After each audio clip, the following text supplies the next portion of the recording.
चलिए जानते हैं केंद्रीय बजट 2026-27 का एक फटाफट एनालिसिस। तो बजट तो आ गया है, पर हेडलाइन से हटकर चलिए समझते हैं वो 3 सबसे जरूरी बातें जो अर्थव्यवस्था और हाँ, आप पर असर डालेंगी। सबसे पहली बात, टैक्स सिस्टम को आसान बनाना। 1 अप्रैल 2026 से एक बिल्कुल नया इनकम टैक्स कानून लाने का प्रस्ताव है। और हाँ, आपके लिए सबसे बड़ी राहत, विदेश यात्रा पैकेज पर जो एडवांस टैक्स यानी टीसीएस लगता था, उसे 20% से घटाकर सिर्फ 2% कर दिया गया है। मतलब अगली बार जब आप घूमने की प्लानिंग करेंगे तो आपके हाथ में ज्यादा पैसा रहेगा। और छोटे कारोबारियों के लिए भी एक अच्छी खबर है।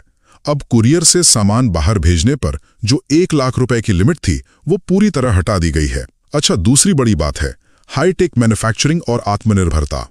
इंडिया सेमीकंडक्टर मिशन 2.0 का लक्ष्य भारत को सिर्फ चिप बनाने वाला नहीं, बल्कि आप कह सकते हैं चिप का आर्किटेक्ट बनाना है।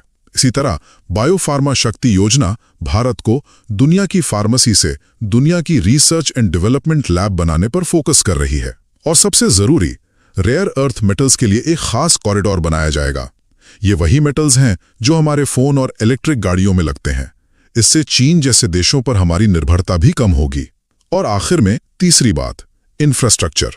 इस पर रिकॉर्ड खर्च तो हो रहा है, पर एक नई सोच के साथ इसे आप देश की आर्थिक धमनियां बनाने जैसा समझ सकते हैं। इंडस्ट्री के लिए रेलवे एक्सप्रेसवे जैसे फ्रेट कॉरिडोर बन रहे हैं। और तो और ट्रांसपोर्ट का खर्चा कम करने के लिए अगले 5 सालों में 20 नए राष्ट्रीय जलमार्ग भी शुरू किए जाएंगे। तो कुल मिलाकर ये बजट टैक्स को आसान बनाकर, हाईटेक में आत्मनिर्भरता को बढ़ाकर और भविष्य के लिए आर्थिक रास्ते तैयार करके इकोनॉमी को रफ्तार देने पर केंद्रित है।